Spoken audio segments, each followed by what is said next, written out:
अब ना ताले रेस्ट लेते अपने का नाम है बानासुर।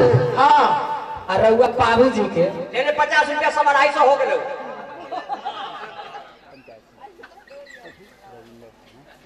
रविंदर शर्मा पंचायत समिति भाभी पंचायत समिति भाभी भाभी तो हमरा लोग कहले बहुत जाए के हमरा गांव में अनहर है ऐसा खर्चा ना लगे तोरा देखा जे लड्डे मार दियो तो उलीट के गेंदा बोल वैसे पढ़ले ना एगो पुर्जा झड़ा ले 3 बेर पूछे लग कहने गया मुंशी जी आ मुंशियो वैसे बाबूजी का नाम बताओ। आज हमरा रे बाप के कथी नाम है थोड़ा से पूछ, आपसे पूछ रहा है ना। ओ हमरा हमरा बुझे छौड़ा के बाप के जल्दी बताओ। हमरा बाप के हमरा बाप के तो नाम याद है मुंह पर तो बताओ। हमरा बाप के नाम हो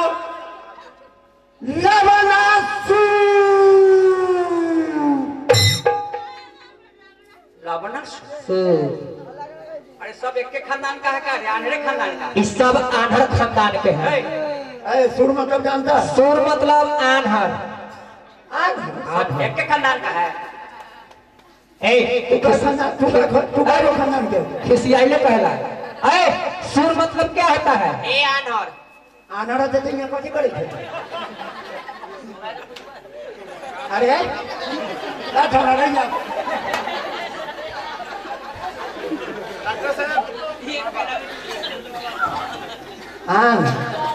सुर मतलब जानता है? ये नाम आने वाला एक नाम जानल है ना एक नाम है थर्मामीटर आइन डाइन लाख लक्ष्मीनिया आइन डाइन डाइन बुझल है ना दुर्गा मेरा जानल है दसाई दशहरा जाने लिए दशहरा जानल है यह कोयला माता तर टेका लागल पंचमी के दिन से 25 गरा मरवा चाउ आ एगो अड़हुल के फूल आ लेके पूर्व है कैसे संतलाल ऐसे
अकुड़ी बटाई खाई हाँ डीजे जतई ऑर्केस्ट्रा टोली देता है कि डीजे साउंड हो बाबा बाबा हो कोई उपाय ना है ब्यास दियो हो बाबा तेल देव तयाकुड़ी देव ऑर्केस्ट्रा टोली देता है डीजे साउंड 4 गो टोले तो लड़कियों पर देते 3 गो हो ब्यास दी ये हमरा भेज दो लोग जुड़न छपरा प्रशांत नरसिंह होंगे हैं बोलो दोनों गाड़ी साफ कर देबो त यहां मुन्ना भाई लगता तुम कुलोरो पर आ ले तुम जुड़न छपरा प्रशांत नरसिंह होंगे आ कहे वहां डॉक्टर एकर खड़ो पटना तारा नरसिंह हो आ कहीं पटना पुल ओनवे में जाम लगल तो तोहर पसवाने से ऊपर जाए तो जाए आ हम ललन सिंह के धावा में घुसबो तारका रोटी खाबो घरे हो अब हिनकर हम भी तारका रोटी खाए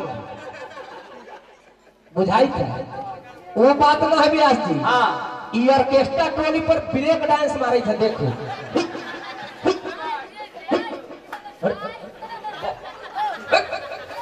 जी जा ऐसे ठीक के बजाबो तुम रे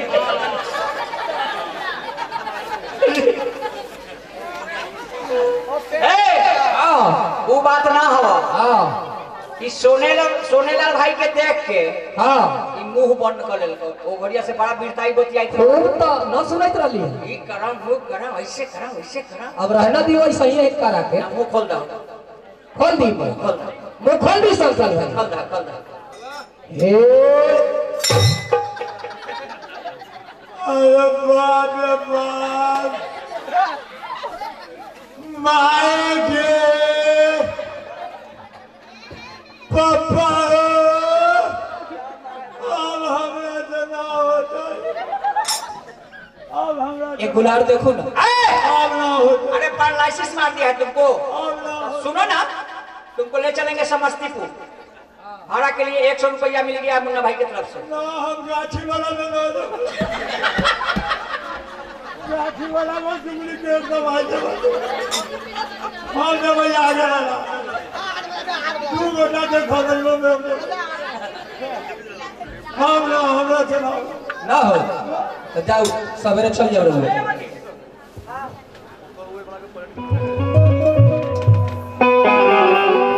कि हम ना रहा सैया अटटिए के घर में छत पिट बैठ कि हम ना रहा सैया अटटिए के घर में छत पिट बैठ